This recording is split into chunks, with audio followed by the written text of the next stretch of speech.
वयस्क लोक विभिन्न रोग आक्रांत होता से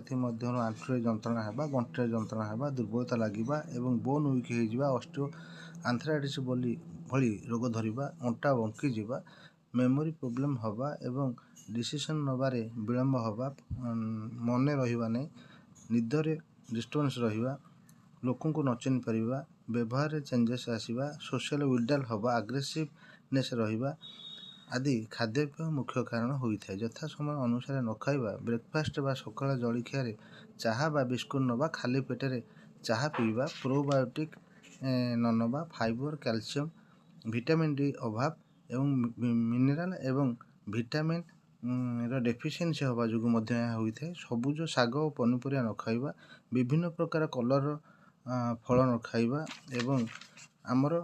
हजम शक्ति करुवा खाद्य प्रति दृष्टि न देवा बासी खटा मसलायुक्त खाद्य को आभोड न करवा निजर मन और समय को सदुपयोग न करवा कारण यह बहु परिमाण में वृद्धि पाउची। अन्य रोग गुड़ा यदि शरीर थाए ठीक समय औषध न खाइले यही रोग गुड़िक सृष्टि होउची।